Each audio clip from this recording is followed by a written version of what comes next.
তোমাদের সাথে না একটা ট্র্যাডিশনাল রান্না শেয়ার করতে চলেছি। দেখো, প্রথমে রুই মাছটাকে নুন হলুদ দিয়ে ভেজে তুলে রেখেছি, আর কড়াতে কালো জিরে ফোড়ন দিয়ে ভেন্ডি আর আলুটাকে জাস্ট একটু সাঁতলাতে বসিয়েছি।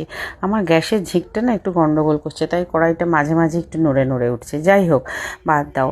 বলছি যে এবার অন্যদিকে মিক্সিতে একটা পেঁয়াজ, দুটো টমেটো আর 4-5টা মতো কাঁচা লঙ্কা পেস্ট করে রাখলাম।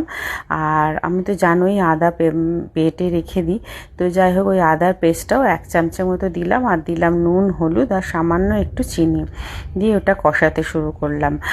বেশ একটা মশলা থেকে মানে ভাজা ভাজা হয়ে গেলে তারপরে ওই বাটা মশলাটাও দিয়ে দিলাম।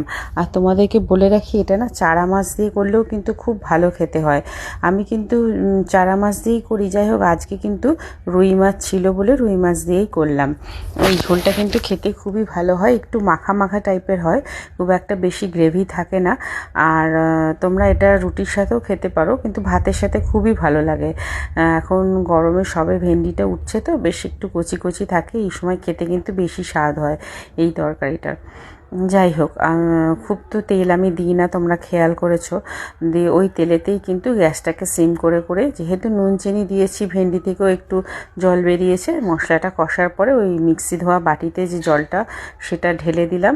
দিয়ে আর একটু নাড়াচাড়া করে ওপর থেকে মাছগুলো দিয়ে ঢাকা চাপা দিয়ে অ্যাকচুয়ালি মাছটাও একটু সিদ্ধ হতে দিলাম, আর আলুটা আর ভেন্ডিটাও সিদ্ধ হতে দিলাম। তোমরা কিন্তু অবশ্যই আমাকে ফলো করো আর কমেন্টস করো। আর ফলো করলে কিন্তু আমার এমন কিছু একটা ভেবো না যে এটা থেকে ইনকাম হচ্ছে বা কিছু, ইনকাম হয়ইনি। যাই হোক, ফলো করলে কিন্তু তোমাদের কিছু কমে যাবে না। তাই অবশ্যই যার যার এই রান্নাটা ভালো লাগবে তারা আমাকে অবশ্যই ফলো করো, কিন্তু তোমাদের কাছে রিকোয়েস্ট রইল।